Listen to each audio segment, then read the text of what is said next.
Aim pressure washer. Problema, walang oil seal yung shaft papuntang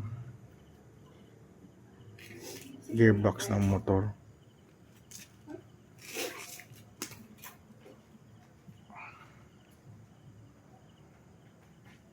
Kaya tumatagas dito ang langis kahit ano